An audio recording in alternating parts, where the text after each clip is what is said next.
okay, sir? I think I need to sit down. Okay.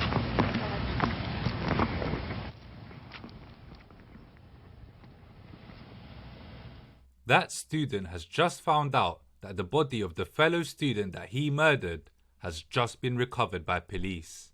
Please watch the rest of the video to find out more. Stephen McDaniel was a law student at Mercer University in Georgia, living in the same apartment complex as fellow student 27-year-old Lauren Giddings, his classmate and neighbour. To the outside world, they were friendly acquaintances, but secretly, McDaniel had been obsessively stalking her for months. On June the 26th, 2011, Lauren vanished. Her friends became worried when she stopped responding to messages, and after a few days, the police were called. It didn't take long before they discovered a horrifying clue: Lauren's torso, wrapped in plastic, dumped in a trash can outside the building. Her head, arms and legs were still missing. During the investigation, local media arrived, and that's when Stephen McDaniel stepped in front of the camera. He gave an awkward, shaky and shy interview to a reporter, feigning shock at Lauren's death. But mid-interview, the reporter mentions that a body had been found. McDaniel's face goes pale. He stammers, looks away, and says, "I think I need to sit down." That moment went viral, but what people didn't know yet was they were watching the killer react to his crime being uncovered in real time. I will now play you the two separate interviews he gave on this day. Yeah, Lauren was my neighbor. We're just trying to find out where she is at this point. I mean, no one has seen her since Saturday. I mean, the last time anyone heard from her was an email that she sent out, and no one's heard from her since. Did you see her hang out with anyone at the time, anything like that? I mean, no one has seen her since Saturday. I haven't seen anything. I mean, you always hear noise outside, but it's just people walking by pretty much. And she just recently graduated from Mercer? Yeah, she and I were both JD students. We graduated back in May. What kind of person was she? I mean, what did you see? I mean, she's as nice as can be. I mean, very personable, very much a people person. Do you know any enemies she might have had, somebody that might want to hurt her? No, we don't know where she is. I mean, the only thing we can think is that maybe she went out running and someone snatched her. Because we went over. One of her friends had a key. We went inside and tried to see if there was anything amiss, but I mean, she had a door jamb that was sitting right by it, so there was no sign that anyone broke in. I mean, the door was locked when everyone got here. I mean, we just don't know where she is. What about in the parking lot area? I know they've been doing a lot of. I think that's where they have recovered the body or whatever they recovered from there. Body. Had you seen anything there? Had you seen anything there? I mean, we don't know if this is the same person. You know what I mean? Like, they took out a body there earlier. We don't know if it's the same person or not. So that's how we're trying to ask people if they know who lived there. Are you okay, sir? I think I need to sit down. Okay. No one had seen her since Saturday because there's not a whole lot of interaction unless we're doing classes. Right. And she was doing the online version of it. You all studied together, though? We were in. There's two different people there's two companies that provide it. Kaplan provides it and Barbary provides it. I signed up with Barbary and I've been doing the lectures that they have in the mornings. She was doing the Kaplan online, so I hardly ever saw her. I would see her go out running, but What time would she go out running? I don't even know when. Was it at night or morning? I saw her midday a couple weeks ago. That was the last time I saw her, was coming back from the bar prep on the main campus because we got moved over there for a week or two. But she normally would run. That was the routine that she ran all the time. She had a group that she would go running with. I don't know anyone that would want to hurt her. She was as nice a person as there is.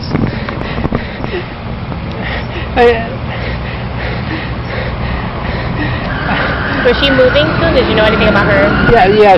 She was going to be moving out Today.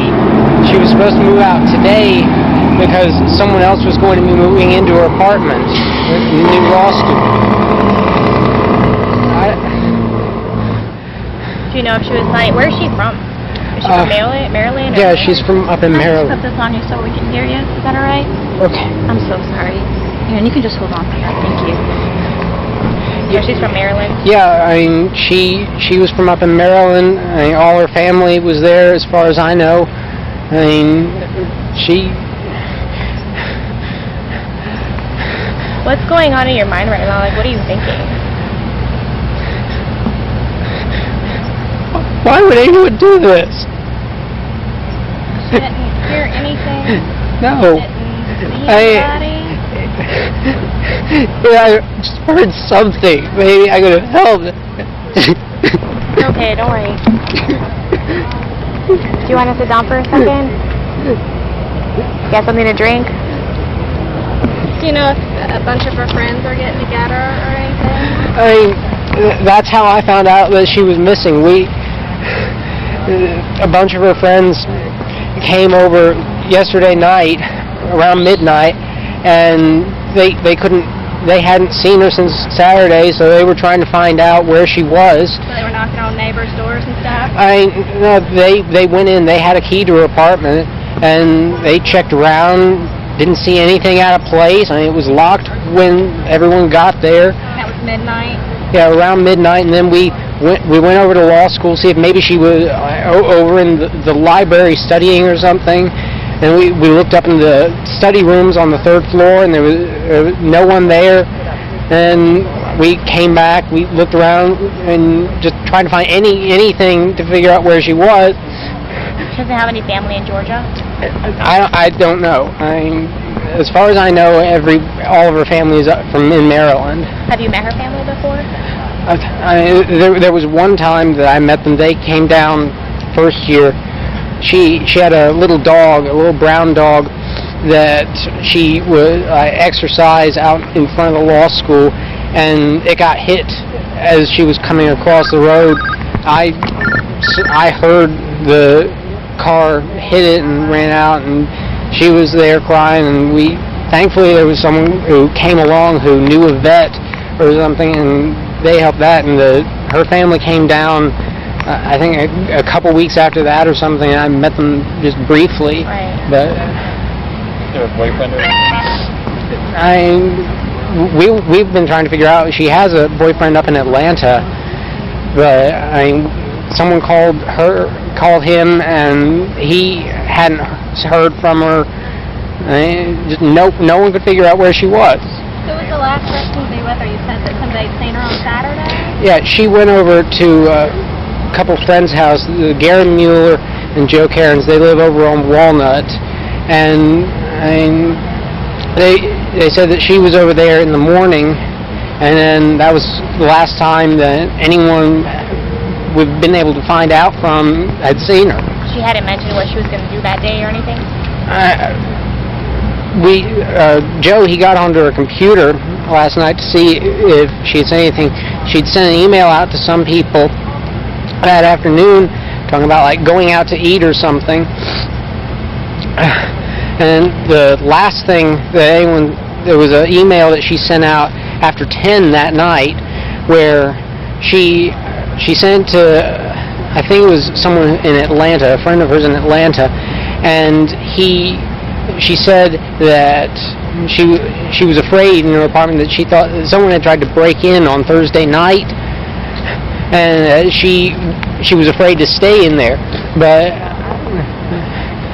where did you hear that from Joe?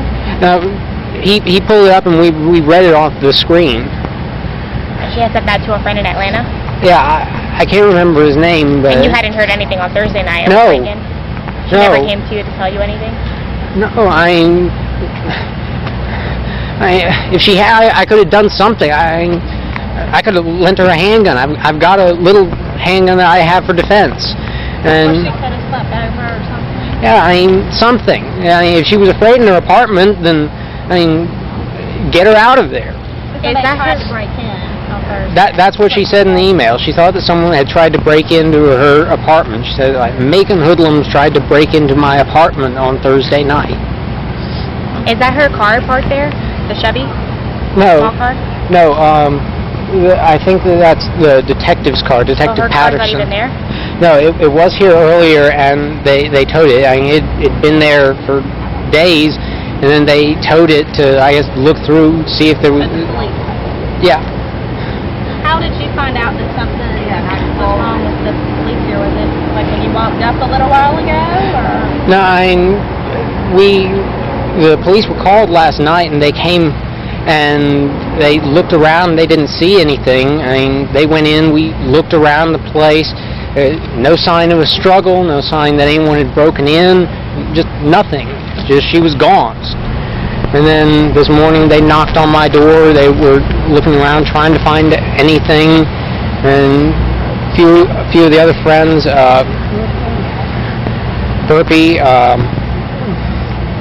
Burpee and Garen and Ashley, they were here. They were here last night, and they'd come back this morning. I just went out and talked with them, and then they moved us all over to the side, and they bussed us all down to the department and kept us there until I got back just a little while ago. Yeah, they took statements trying to find out if anyone had seen anything, if anyone had heard anything, when the last time anyone saw it was. No, they haven't confirmed, at least not with us, that it was Lauren that they found. Are you holding out any hope right now? I hope, but... After his arrest, police questioned McDaniel, and the cracks quickly showed. He confessed to breaking into Lauren's apartment the night she died. He used the master key to sneak in while she slept. He then strangled her and then dismembered her body in the bathtub with a hacksaw. His motive? A twisted obsession. Investigators found journals on his computer filled with violent fantasies about Lauren. He had spied on her for months, stolen from her, and planned the attack in detail. Even more disturbingly, police discovered that he had posted about the murder anonymously on internet forums before her body was found. In 2014, Stephen McDaniel pleaded guilty to murder and was sentenced to life in prison. Till this day, he shows no emotion, no remorse, just that same blank, detached stare that first went viral. I'd like to say RIP to Lauren Giddings, and I'd like to offer my condolences to her family. I sincerely hope something like this never ever happens again. Thank you for watching. Please be sure to like, comment and subscribe, as it really helps the growth of the channel.